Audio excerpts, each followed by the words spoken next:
민수기 9장입니다.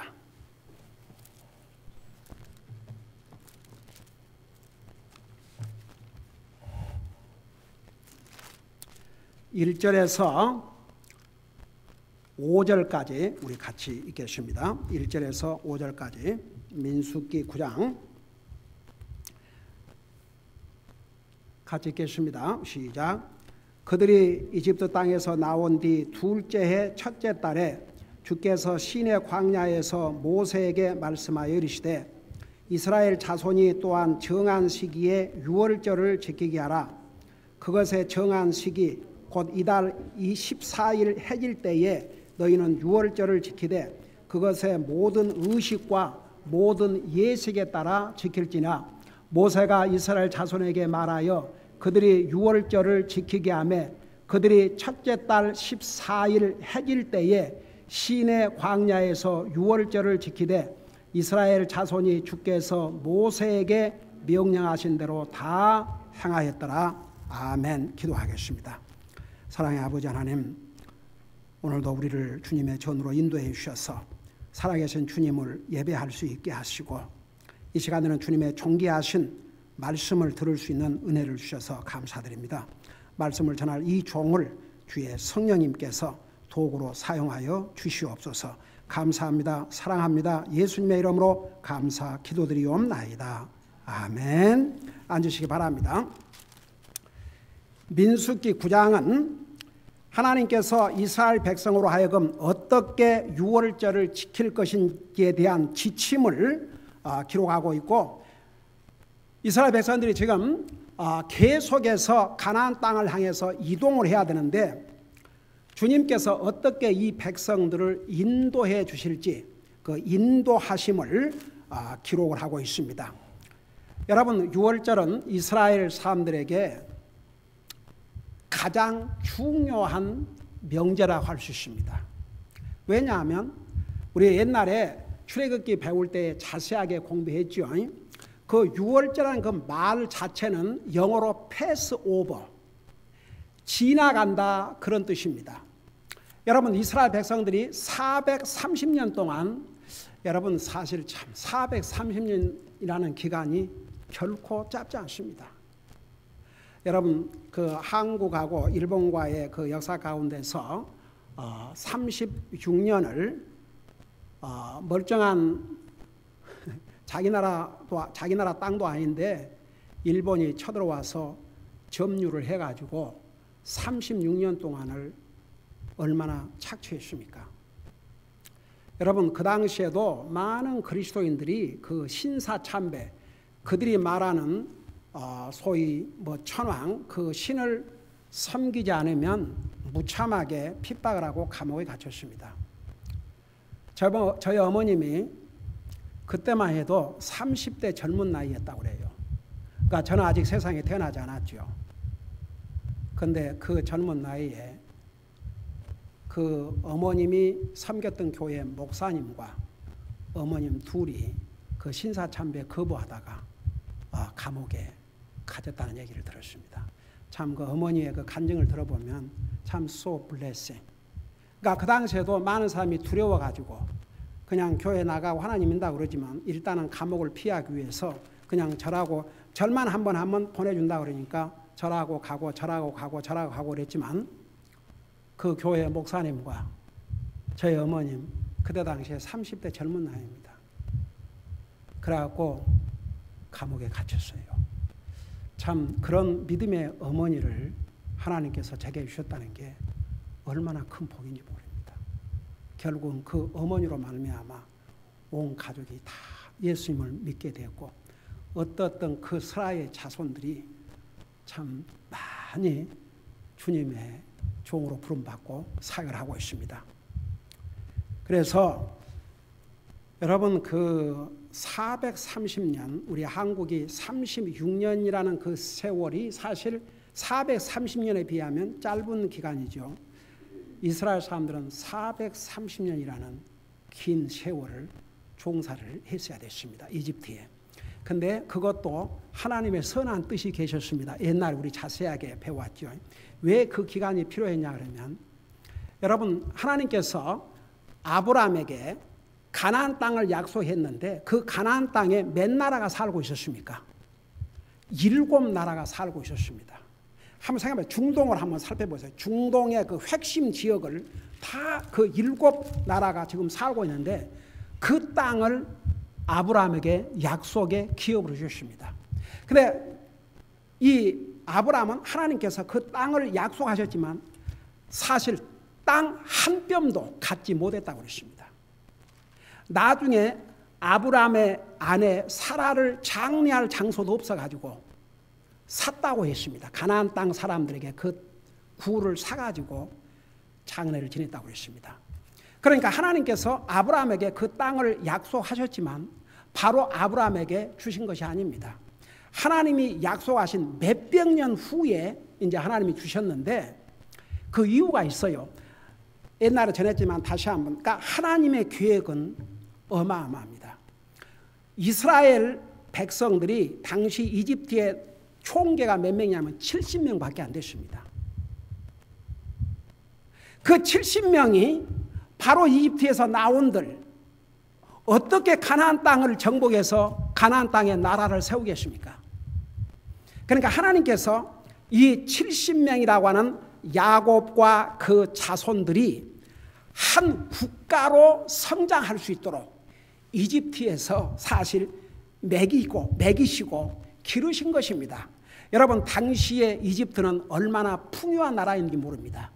그러니까 그 풍요한 나라에서 여러분 우리 그 창세기 보면은 아브라함 때에 기근이 왔고 이삭 때에 기근이 왔는데 아브라함은 그 기근을 피해서 이집트로 갔다가 그 상당히 어려움을 당했지 않습니까? 자기 아내를 누이라고 그래가지고. 그리고 이제 이삭 때는 하나님께서 이집트 내려가지 말고 여기 있으라고 그랬죠. 어쨌든 이제 이집트에서 430년 동안 이스라엘이 이집트에서 나와도 가나안 땅을 정복하고 나라를 세울 수 있는 그런 거대한 나라로 사실 성장시켜 주셨습니다. 이집트에서 이스라엘 백성들이 번성했다고 그랬습니다. 그러니까 그 이집트 왕이 이스라엘 사람들을 핍박하게 된 이유가 너무나 이스라엘 백성들이 번성을 하니까 그러니까 핍박을 하기 시작했고 처음에는 이제 어떻게 했습니까? 그 핍박을 하다가 그래도 안 되니까 이스라엘 사람들로서 아들을 낳으면 전부 죽이라고 했지 않습니까? 딸은 살려주고 아들은 죽이라고 그랬어요. 근데 보세요. 그 명령을 히브리 산파에게 바로 왕이 명령을 했는데 이 이집트 산파들이 하나님을 두려워해가지고 그들을 살려줬다고 그랬습니다. 그러니까 목숨을 건 것이죠. 그러니까 바로가 불러가지고 내가 분명히 아들들이 태어나면 죽이라고 그랬는데 왜 살려뒀냐 그러니까 뭐라고 그랬어요? 히브리 여자들은 이집트 여인들과 달라서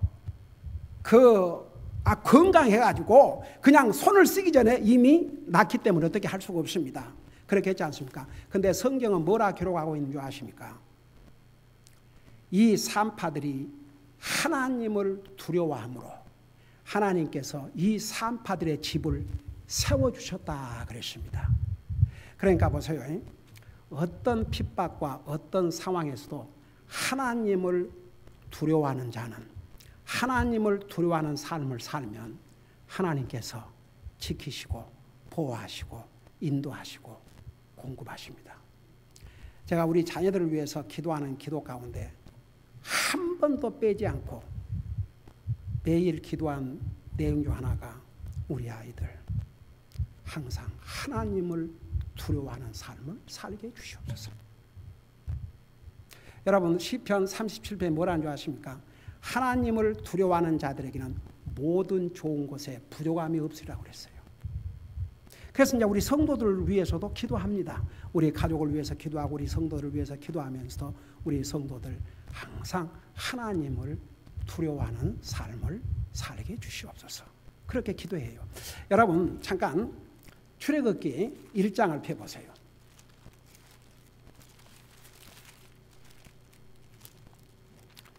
출애굽기 1장 17절부터 보시기 바랍니다. 출애굽기 1장 17절. 여러분 보시면서 들으세요. 산파들이, 그러니까 아이들이 태어날 때 이렇게 돕는 미드와이브스라 그러죠. 산파들이 하나님을 두려워하여 이집트 왕이 자기들에게 명령한 대로 하지 아니하고 산의 아이들을 구원하여 살려주니라.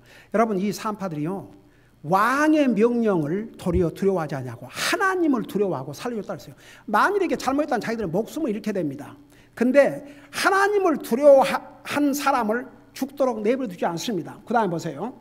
18절. 이집트 왕이 산파들을 불러 그들에게 이르되 너희가 어찌 이 일을 행하고 산의 아이들을 구원하여 살려주었느냐 하니 19절. 산파들이 파라오에게 이르되 히브리 여인들은 이집트 여인들 같지 아니하고 활기가 넘쳐서 산파들이 자기들에게 오기 전에 해산하이다 하며 20절. 이러므로 하나님께서 그 산파들을 선하게 대우하시니 백성이 번성하고 힘이 강하게 되었더라. 21절. 산파들이 하나님을 두려워하였으므로 하나님께서 그들의 집을 세워주셨더라. 여러분, 왜 이 세상에 악이 이렇게 정말 온 세상에 넘쳐난 줄 아십니까? 하나님을 두려워함이 없기 때문에. 근데 여러분, 하나님 믿는다고 해서 다 하나님 두려워하는 삶을 사는 거 아닌 것도 아시죠? 하나님 두려워해야 하나님은 그 하나님을 두려워하는 사람들을 이렇게 세워주시고, 시편 34편에 보면 모든 좋은 곳에 부족함이 없게 해주신다고 그랬습니다. 그래서 저는 그 성경 읽으면서 얼마나 블레싱이 됐든지 저는 지금도 제 가족을 위해서, 우리 성도들을 위해서 하나님 두려워하는 삶을 살게 해주시옵소서. 여러분, 성경은 수많은 곳에 하나님을 두려워하는 자는 바로 지혜가 어디서 오냐? 하나님을 두려워하는 것이 지혜의 시작이라고 그랬습니다. 하나님을 두려워해서 손해볼 거 하나도 없습니다. 그 하나님을 두려워한다는 것은 하나님 무엇을 벌벌 떨어지는 게 아니고 하나님을 지극히 존중히 여기는 자세입니다. 항상 하나님을 자기의 삶의 첫째로, 프라이어리티로 그분을 예배하고 섬기는 이 자세가 하나님을 두려워하는 자세입니다. 하나님은 그들을 결코 외면하지 않습니다. 자, 근데 보세요. 이렇게 그 바로 왕이 이스라엘 백성들, 특별히 산의 아이들을 다 죽이려고 했지만 이렇게 하나님께 살려주셨고, 모세도 결국은 3개월 동안을 이렇게 숨겨가지고 기르다가 그 다음에는 어떻게 할 수 없어서 강가에다가 버렸는데, 여러분 그 강가에 하필이면 그 무렵에 누가 나왔다고 그랬어요? 바로 공주의 여동생이 와서 그걸 봤어요. 그래갖고 그 아이를 건져가지고 근데 거기에 모세의 누이가 와서, 아니 그 바로 그 누이 공주지만 어떻게 아이를 기르겠습니까? 젖을 먹여야 되는데, 그러니까 유모를 불러올까요? 그래서 유모를 불러온 게 누구였습니까? 바로 모세를 낳은 어머니였습니다. 그게 하나님의 정말 상상을 초월하는 하나님의 방법입니다. 그러니까 어머니가 근데 사실은 그 아이를 기르는 경비의 모든 것을 누가 다 대줬어요? 바로의 딸, 바로의 건데 공주가 다 그거 대줬습니다. 그래서 사실은 바로의 아들로서, 공주의 아들로서 성장을 했죠. 근데 그를 낳아준 어머니가 모세를 길렀기 때문에 모세가 네가 공주의 아들로서 궁중에서 이제 앞으로 살아가겠지만 너는 이스라엘, 히브리 민족이라는 거 결코 잊지 말라. 그걸 가르쳐 준 거죠. 그래서 결국은 하나님께서 그 모세를 통해서 이스라엘 민족을 그 이집트에서 인도에 나오는 도구로 사용을 하지 않습니까? 자, 근데 보세요.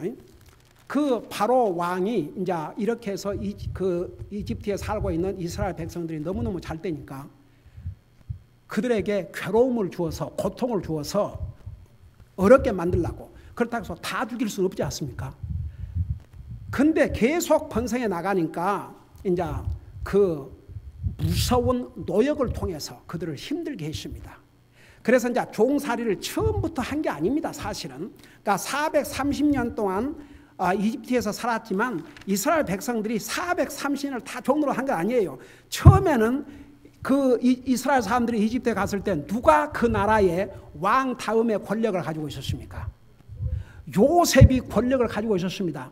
요셉이 30살 때 이집트를, 당시의 가장 문명 국가인 이집트를 다스렸는데 몇 살 때 이집트를 다스리기 시작했냐면 30세에. 그래가지고 요셉이 몇 살에 죽었어요? 110. 그러니까 몇 년을 다스렸습니까? 80년. 30에다가 100을 빼면, 100에 하면 70년에다가 10년이 더 많으니까 80년을 다스렸습니다. 그러니까 그 80년 기간 동안은 이스라엘 백성들이 이집트에서 그야말로 부귀 영화를 누렸습니다. 그러니까 430년 그러지만 기간을 말한 거지 430년을 다 종로로 한 게 아닙니다. 그러니까 그 기간 동안에 이스라엘 백성들이 엄청난 속도로 성장을 했습니다. 근데 이제 처음에 요셉을 알았던 그 바로 왕이 죽고 난 다음에 새로운 왕이 이제 다스리면서 이스라엘 백성들을 핍박하게 된 거죠. 그러나 이제 하나님께서는 왜 그러고도 나서 근 300년을 더 이집트에서 머무르게 했느냐? 이스라엘 백성들이 가나안 땅을 가서 그 나라에서 나라를 세우기 위해서는 우선 숫자적으로 성장을 했어야 됐습니다. 그래서 하나님께서 430년이라는 그 기간을 하나님께 주셔서 이스라엘 백성을 한 민족, 한 나라를 세울 수 있는 사이즈로 키워주신 거죠. 풍요한 나라에서 굶주리지 않고 잘 먹고 살면서 그렇게 이제 키워주신 거죠. 여러분, 이미 아브라함에게 하나님께서 이거 미리 알려주셨습니다. 내 자손이 그 알지 못한 스트레인지 나라에 가가지고 이집트를 가르쳤습니다. 400여 년을 그 땅에서 있다가 이제 너에게 약속한 이 땅으로 내가 데리고 나올 것이다. 그러니까 하나님께서 미리 다 플랜을 알려주셨습니다. 하나님께서 플랜을 짜시고 그 플랜대로 모든 것을 진행하십니다. 여러분 보세요. 우리 인생의 구원에 대해서 하나님께서 미리 다 플랜을 짜셨습니다. 그리고 그거 다 이루셨습니다. 성경대로. 여러분, 예수님에 대해서 예수님이 이 땅에 오시기 무려 4,000년 전에, 생각해봐요. 4,000년 전에 여자의 씨로 이 땅에 오실 것이라고 약속해 주셨습니다. 아브라함 때는 2,000년 전에 예수님이 탄생하기 전에 아브라함의 후손으로 오실 것을 약속해 주셨습니다. 우리 예수님께서 처녀의 몸으로 이 땅에 오셨는데 약 800년 전에, 예수님이 탄생한 800년 전에 이사야 선지자를 통해서 처녀의 몸으로 오실 것을 미리 알려주셨습니다. 하나님은 계획의 하나님이시고 미리 알려주시고 그대로 다 성취를 해주셨습니다. 자, 이제 이런 것을 여러분 머릿속에 두시면서 들어보세요. 그래 이제 하나님 계획하에서 이집트에 살고 있는 이스라엘 백성들을 이제 데리고 나와야 됩니다. 근데 바로 왕이 안 보내는 거예요. 왜냐하면은 그동안 이스라엘 히브리 사람들을 종으로 부려먹었는데 이들을 보내버리면 안 되지 않습니까? 그래가지고 이 히브리 사람들, 이스라엘 사람들을 종으로 이렇게 부리기 위해서 성을 쌓고 얼마나 많은 일들을 하게 했습니까? 근데 그들이 다 가버리면은 이거 부려먹을 일꾼이 없잖아요. 그러니까 안 보냈습니다. 그러니까 하나님께서 모세를 통해서, 모세와 아론을 통해서 재앙을 하나씩 하나씩 보여주면서 내 백성을 가게 하라. 9번의 재앙을 내렸는데도 바로 왕이 안 보냈지 않습니까? 10번째 재앙이 뭐냐 그러면, 그러니까 보세요. 참 그 왕이라도 그렇게 어려움을 당해도 고집을 부리더니, 그러니까 만일에 바로가 그 진짜 그 못된 고집 버리고 몇 번 이렇게 재앙하다가 그냥 보냈으면 이런 일 안 당하죠. 9번의 재앙을 내려도 안 들으니까 10번째 재앙은 뭐냐 그러면 너의 첫 아들로부터 시작해서 종의 첫 아들, 이집트의 모든 짐승의 첫 새끼까지 죽음을 당할 것이다. 그리고 나서 하나님께서 모세를 통해서 이스라엘 백성들에게, 지금 이집트에 살고 있으니까 이스라엘 백성들에게 무슨 지시를 내렸냐면, 오늘 밤 죽음의 천사가 이집트 전역을 돌 것이다. 근데 이스라엘 백성들이 양을 죽여서 그 양피를 문설주, 그 문 들어가는 문인방 거기다가 발라두어라. 그리고 이스라엘 백성은 밖으로 나오지 말고 다 집 안에 있으라. 죽음의 천사가 지나갈 때 그 피를 보면 잘 들어봐요. 그 피를 보면 죽음의 천사가 그 집에 있는 첫 새끼를 죽이지 않고 그냥 지나갈 것이라 그랬습니다. 그것이 유월절의 유래입니다. 그게 패스오버, 그냥 지나간다. 그다음 한번 여러분 물어보겠습니다. 그 죽음의 천사가 만일에 이스라엘 백성들이 사는 집만 안 가고 이집트 사람들이 사는 집만 지나갔다면, 모세를 통해서 이스라엘 백성들에게 그 짐승을 죽여서, 그 양을 죽여서 그 피를 그 문지방에다 바르라고 하실 필요 있어요, 없어요? 그러면 죽음의 천사가 이집트 사람들 집만 지나간 게 아니고 이스라엘 사람들이 사는 집도 다 지나갔다는 얘기입니까, 아닙니까? 다 지나갔다는 얘기죠. 근데 만일에 여러분 한번 생각해 보세요. 이집트 사람들이 이 사실을 알게 됐어요.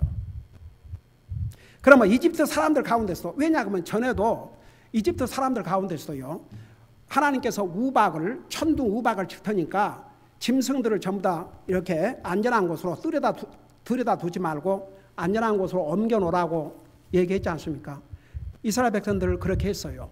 근데 이집트 사람들은 대부분이 안 했지만 그 모세를 통해서 전하신 하나님의 말씀을 믿는 사람들은, 이집트 사람들도 짐승들을 들여다 두지 않았어요. 그래서 짐승들 죽임을 당하지 않았습니다. 그러니까 이런 전례를 볼 때 만일에 이집트 사람들 가운데서도 혹시라도 그 얘기를 듣고 만일에 그 집에다가 양을 죽여서 양피를 문에다 발랐더라면 이집트 사람이라 할지라도 그 첫 새끼 잃었겠어요, 안 잃었겠어요? 안 잃었겠죠. 그럼 반대로 이스라엘 백성이라 할지라도 모세를 통해서 하나님께서 그렇게 말씀하셨는데도 불구하고 양을 죽여서 그 피를 문지방에 바르지 않았더라면 그 집에 새끼 죽었을까요, 안 죽었겠어요? 죽었죠. 그래서 사실은 이 유월절 날, 그러니까 그날 밤에 죽음의 천사가 지나가면서 그 양의 피를 보고 그 피가 발라있는 집은 그냥 지나가고 그 안에 있는 사람들, 그 자식이 됐든지 사람이 됐든지 짐승이 됐든지 첫 새끼가 죽음을 면했습니다. 그렇게 해서 이제 그날 밤에 다 이제 살았죠. 그래가지고 나중에 이제 시내산에 와가지고 우리 하나님께서 이 날을 기념하고 지키라 그랬습니다. 그러니까 이것은 무슨 의미냐 그러면, 너희들이 그 정말 죽었어야 되는데 너희 첫 자식들이 다 잃고 첫 새끼들을 다 잃었을 뻔했는데 바로 양들의 피 때문에 그 양들의 피가 무엇을 그림자로 보여주셨냐 하면 장차 우리 유월절 양으로 오실 예수 그리스도를 보여주셨습니다. 그래서 이스라엘 백성들이 430년 동안 노예 생활에서 해방을 받고 그 목숨을 자기 자녀들, 특별히 자녀들을 잃지 않는, 그래서 죽음을 면하게 된 그것을 기념함으로써 하나님께서 어떻게 이스라엘 백성을 이집트에서 건져 오셨는지 그것을 기념하고 기억하게 하기 위해서 그 명절을 지키라고 했습니다. 자, 그걸 생각하면서 민수기 9장을 보세요. 그들이 이집트 땅에서 나온 뒤 둘째 해 첫째 달에 주께서 시내 광야에서 모세에게 말씀하여 이르시되 이스라엘 자손이 또한 정한 시기에 유월절을 지키게 하라. 그것의 정한 시기 곧 이달 14일 해질 때에 너는 유월절을 지키되 그것의 모든 의식과 모든 예식에 따라 지킬지니라. 모세가 이스라엘 자손에게 말하여 그들이 유월절을 지키게 하매 그들이 첫째 달 14일 해질 때에 시내 광야에서 유월절을 지키되 이스라엘 자손이 주께 해서 모세에게 명령하신 대로 다 행하였더라. 그래서 이제 1절부터 5절까지는 첫째 달 14일 해가 질 때에 지키도록 이런 지침을 주셨고, 그 다음에 이제 6절에서 11절 첫 부분까지는 만일에 어떤 사람이 더럽게 되었다든지 여행 중에 있어서 이 첫째 달 14일에 유월절을 지키지 못했을 경우에는 그냥 지나간 게 아니고 그 다음 달 14일 해질 때에 똑같이 지키도록 했습니다. 자, 그걸 생각하면서 6절부터 보세요. 사람의 시체로 인해 더럽게 되어 그날에 유월절을 지킬 수 없는 어떤 사람들이 있더니 그들이 그날 모세와 아론 앞에 나와 그들에게 이르되 우리가 사람의 시체로 인해 더럽게 되었거니와 어찌하여 우리를 뒤로 물러나게 하므로 우리가 이스라엘 자손 가운데서 그분의 정한 시기에 주의 헌물을 드리지 못하게 하시나이까 하니 모세가 그들에게 이르되 가만히 있으라. 주께서 너희에게 관하여 무엇라 명령하시는지 내가 들어보리라 하더라. 주께서 모세에게 말씀하여 이르시되 이스라엘 자손에게 말하여 이르라. 너희나 너희 후손 중 어떤 사람이 시체로 인해 부정하게 되거나 혹은 멀리 여행 중에 있다 할지라도 그는 주께서 유월절을 지킬지니 둘째 달 14일 해질 때에 그들이 유월절을 지켜서 유월절 어린 양을 누룩 없는 빵과 쓴 채소와 함께 먹을 것이요 그것을 아침까지 조금도 남겨두지 말며 그것의 뼈를 하나도 꺾지 말고 유월절의 모든 규례에 따라 그것을 지킬 것입니다. 자, 이렇게 해서 예를 들어서 자기를 더럽혔다든지 혹은 여행 중에 유월절을 못 지켰다고 해서 그냥 지나가는 게 아니고 그러면 둘째 달 14일 지키라고 그랬습니다. 그러면서 이제 그 유월절을 지킬 때 유월절 양을 누룩 없는 빵과 쓴 채소와 함께 먹으라 했습니다. 그래서 옛날에 이 의미가 무엇인지 자세하게 설명했어요. 그러면서 12절 그것을 아침까지 조금도 남겨두지 말며 그것의 뼈를 하나도 꺾지 말고 유월절의 모든 규례에 따라 그것을 지킵니다. 자, 여러분, 이제 신약 성경에서는 우리 예수님을 우리의 죄를 위해서 우리의 죄를 없애해 주실 하나님의 어린 양을 보라. 그래서 그 예수님을 유월절 어린 양으로 그렇게 표현합니다. 근데 예수님께서 십자가에 돌아가실 때에 이미 예수님께서 이제 운명하신 것을 그 로마의 군인이 보고 그 뼈를 꺾었어요, 안 꺾었어요? 뼈를 안 꺾었습니다. 여기에 양의 뼈를 하나도 꺾지 말라는 것은 우리 예수님에 대한 중요한 예언입니다. 시편에 가서 그의 뼈를 꺾지 않을 것이라고 했습니다. 그래서 구약시대 때의 모든 것은 신약 성경 앞으로 예수님을 통해서 이루실 그림자요 모형이라는 거 우리 자세하게 설명해 왔죠. 자, 그런데 이제 13절부터 보세요. 예를 들어서 어떤 사람이 뭐 자기를 더럽히지도 않고 여행 중에 있지도 않았는데 고의적으로 의도적으로 유월절을 안 지켰을 경우에 어떻게 하느냐. 자, 13절 보세요. 그러나 정결하고 여행 중에 있지 아니한 사람이 유월절을 지키지 아니하면 그 혼은 자기 백성 가운데서 끊어지리니 그가 그분의 정한 시기에 주의 헌물을 드리지 아니하였은즉 자기 죄를 담당할 것이며. 자, 여기에 보세요. 만일 어떤 사람이 자기가 특별히 뭐 더럽히지도 않고 여행 중에 있지도 않은데 유월절을 안 지켰다.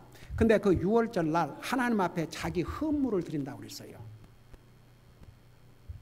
자기의 속죄 헌물을 하나님 앞에 드리는데 그것을 하지 아니하면 자기 백성 중에서 끊어진다. 그 말이 뭔 말인 줄 아십니까?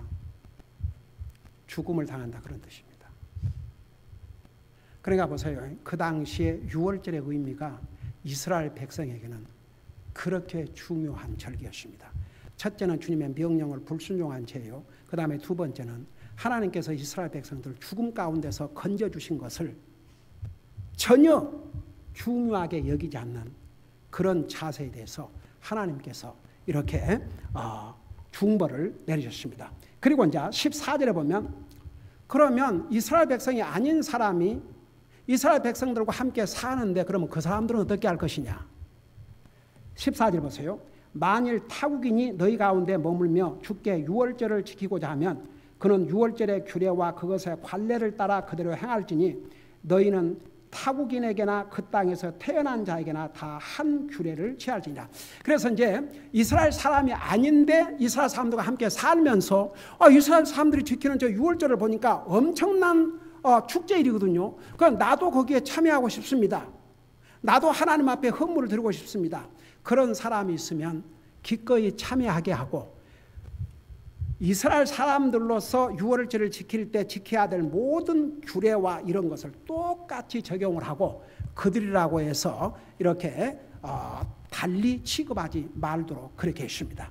그래서 그 유월절이 이스라엘 백성들이 지켜야 될 명절 중에 명절이요 중요한 명절이었던 이유는 바로 이스라엘 백성을 하나님께서 구속하심을 나타내는 명절이기 때문입니다.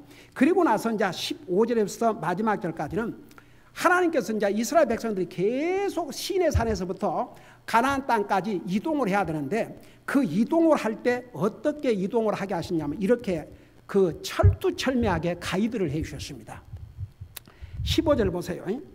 성막을 세운 날에 구름이 성막 곧 증언의 성막을 덮었고 장막을 덮었고 해질 때에 성막 위에 불 모양 같은 것이 나타나서 아침까지 있대. 그것이 항상 그러하여 낮에는 구름이 그것을 덮었고 밤에는 불 모양이 있었는데, 자, 이 하나님의 성막을 딱 이제 세우면 밤에는 불, 낮에는 구름으로 하나님께서 그 성막에 임재하시고 함께 하심을 계속 나타내 주셨어요.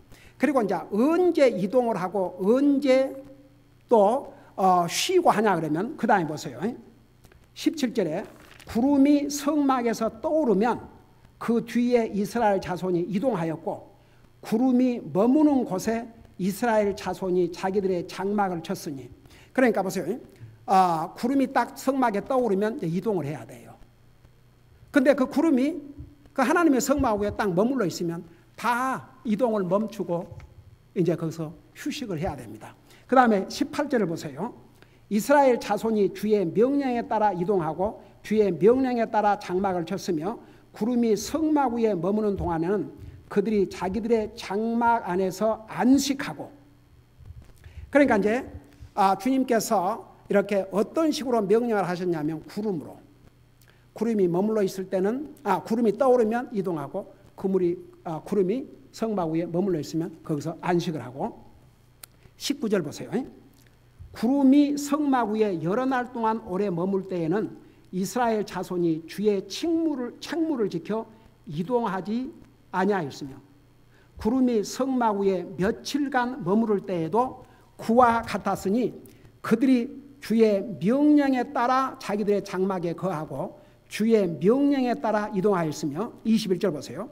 구름이 저녁부터 아침까지 머물다가 아침에 떠오를 때에는 그들이 이동하고 밤이든 낮이든 구름이 떠오르면 이동하였으며, 그 다음에 20절 이틀이든지 한 달이든지 1년이든지 구름이 성막 위에 머물러 그 위에 남아있을 동안에는 이스라엘 자손이 자기들의 장막에 거하고 이동하지 아니하다가 그것이 떠오르면 이동하였으니, 그러니까 보세요.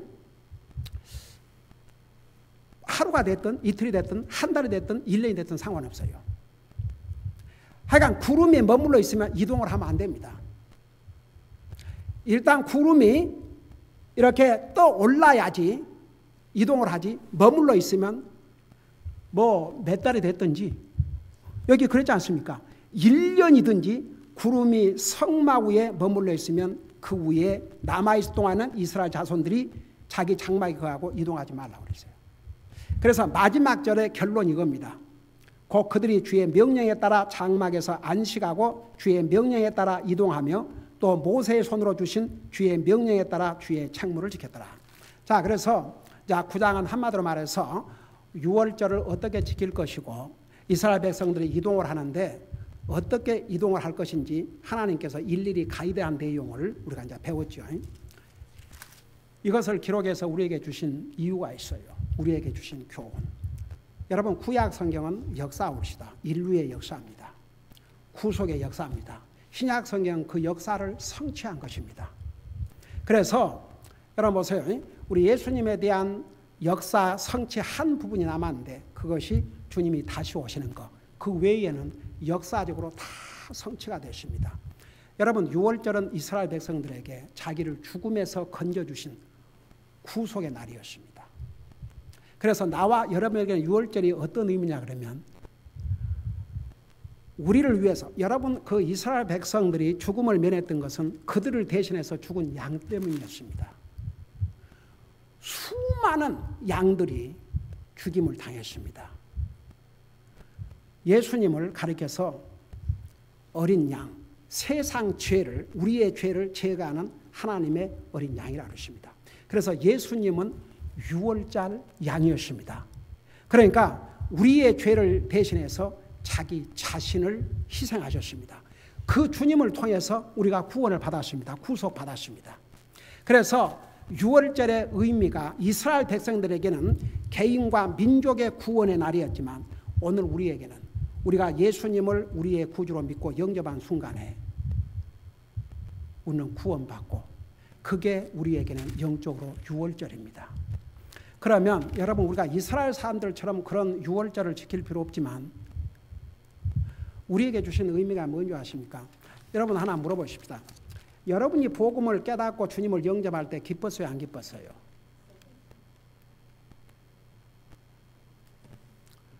그 기쁨이 지금도 여전히 있으세요? 그래요. 여러분 주님을 영접하고 구원 받은 다음에 주님을 섬기고자 하는 그런 패션이, 그 열정이 있었어요? 없었어요? 기억 안 나세요? 시간이 오래돼서 다 잊었어요. 여러분, 이제 이게 그 크리스천리티의 문제가 뭔지 아세요? 복음을 깨닫고 주님을 영접하고 구원받으면요, 마치 신혼부부와 같습니다.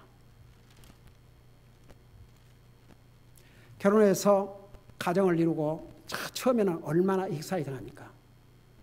근데 세월이 가면 그게 점점 약해집니다. 우리 영적인 삶도 마찬가지예요. 그래서 우리가 때로는 다시 우리 속에서 그런 패션을 일어나게 해야 되는데 그 방법 중에 하나가 내가 예수님을 나의 구주로 영접하고 구원받고 내 죄를 용서받고 가졌던 그 기쁨을 한번 생각해 보는 것입니다. 그래서 우리가 받은 구원의 날을 이렇게 때때로 기억을 하면서 내가 처음에 구원받을 때 내가 얼마나 기뻤었는가, 내가 이 복음을 깨닫고 주님을 영접했을 때 정말 내 마음속에 얼마나 열정이 있었고 주님을 섬기고 싶고 더 알고 싶었고 그랬는데 왜 지금은 없는가. 그래서 내가 받은 그 구원의 날을 이렇게 생각하면요, 하나님과 나와의 관계를 새롭게 할 수 있습니다. 그래서 우리는 유월절을 그런 의미에서 우리도 지키고 살아야 됩니다. 여러분이 정말 항상 기도할 때마다 나를 구원해 주신 주님 너무나 감사드립니다. 나를 구원해 주셨다는 의미가 뭔지 아십니까? 지옥 갈 나를 건져주셨다 그 말입니다. 내 힘으로 할 수 없는 내 모든 죄를 주님께서 용서해 주셨다 그 말입니다. 내 이름을 하늘나라 생명책에 기록해 주셨다 그런 뜻입니다. 여러분, 내가 한번 생각해 봐요. 이 결혼을 해가지고 부부가 이제 이렇게 하다가 애니버서리, 그 애니버서리를 통해서 또 다시 새롭게 하고, 이번에 우리 그 성사님 한 그 페이스북을 보니까 필리핀에서 선교사하고 계시는 잭 윌슨 성사님이 결혼을 다시 했다고 그래서 나 깜짝 놀랐어요. 그 사모님이 세상을 떠나시고 다시 재혼하신 줄 알았어요. 그게 아니고 윌슨 성사님 우리 교회 다녀가셨지요. 서로 결혼 바울을 리뉴얼하기 위해서 꼭 결혼식을 하는 것처럼 교회에서 다시 했대요.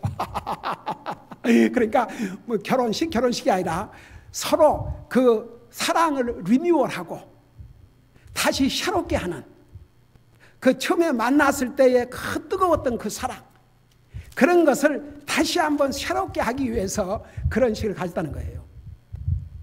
그래갖고 진짜 옷도 나이스하게 입고, 제가 그걸 보면서 여러분, 우리의 유월절은, 여러분 이스라엘 백성들이 이 유월절을 얼마나 중요하게 지키도록 하는지 모릅니다.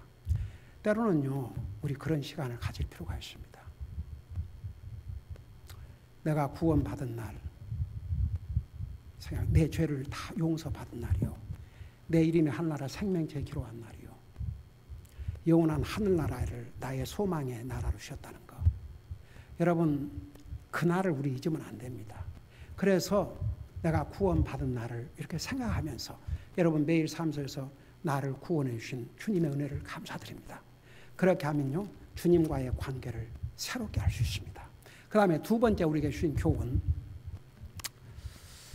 지금 이스라엘 백성들은 그 광야에서, 그 중동 얼마나 날씨도 덥고 얼마나 짐승들도 많이 다니고, 와, 여러분 그 곤충, 벌레, 뱀, 도마뱀, 아이고야, 하여간 온갖 그 벌레들이 다니고 얼마나 그 힘들고 어려운 곳입니까? 그러니까 이스라엘 백성들로 편에 서서는 얼른 가는 게 좋겠죠. 얼른 가서 가나안 땅에 딱 정착을 하고 살기를 원하겠죠. 근데 자기 마음대로 갈 수가 없는 거예요. 구름이 딱 성막 위에 떠 올라야 가지, 머물러 있으면 아무리 가고 싶어도 가면 안 돼요. 그냥 있어야 돼요. 오죽하면 그렇지 않습니까? 하루가 됐든지 한 달이 됐든지 1년이 됐든지 구름이 장막 위에 딱 머물러 있으면 머무르라고, 이동하지 말라고. 근데 이스라엘 백성들이 다 그렇게 했거든요. 여러분, 우리가 살아가면서 어떨 때는 여러분 우리의 시간 스케줄과 하나님의 시간 스케줄은 달라요. 우리 사람은 상당히 급합니다. 빨리 결과도 빨리, 모든 것을 빨리 해결을 보고자 하지만 때로는 기다려야 될 때가 있습니다.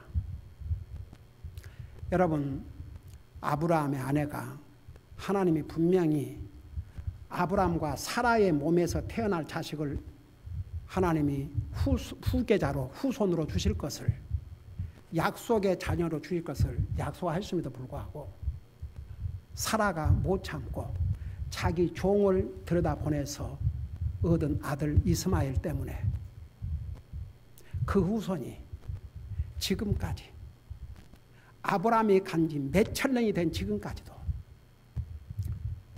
이삭의 후손들을 괴롭히고 있지 않습니까? 여러분, 우리는 때로는 하나님의 때를 기다릴 줄 알아야 됩니다. 그리고 이게 하나님의 뜻이라는 게 분명해질 때 결정하고 움직여야 됩니다. 섣불리 결정하고 섣불리 갔다가는 다시 돌아올 수밖에 없습니다. 더 낭비입니다.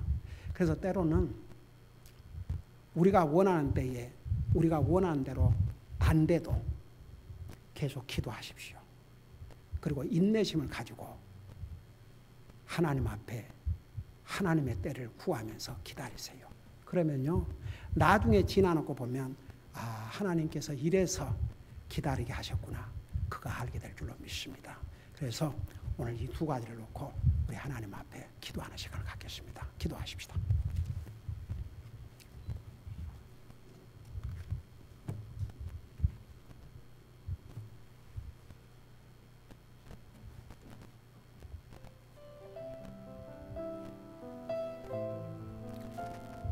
여러분이 구원받은 날을 한번 생각해 보세요. 혹시 여러분들이 지금 원하는 대로, 여러분이 원하는 시기에 안 돼가지고 힘든 거 있습니까? 하나님 앞에 물어보십시오. 그리고 하나님의 때를 기도하십시오.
사랑의 아버지 하나님, 우리가 예수님을 영접하고 구원받은 그 순간은 우리 인생의 최대의 날이요,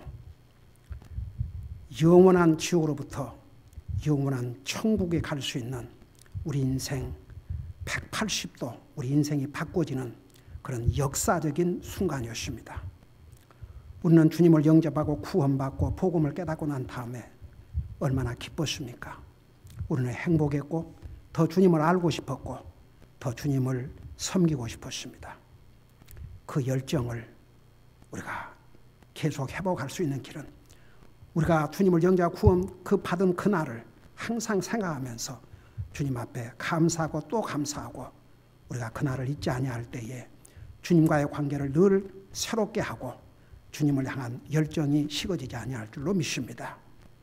우리 아버지 하나님, 우리가 이 땅에 살면서 우리는 모든 것이 우리가 원하는 때에 우리가 원하는 방법대로 이루어지기를 원하지만 하나님의 시간과 우리 시간은 다릅니다. 항상 하나님의 때를 기다릴 줄 아는 그런 믿음을 가지고 주님을 기다릴 수 있는 그런 우리 모두가 되게 하여 주시옵소서. 결국은 하나님의 때에 우리가 상상하지 못한 방법으로 더 좋은 것으로 이루어질 줄로 믿습니다. 감사합니다. 사랑합니다. 예수님의 이름으로 감사 기도드리옵나이다. 아멘.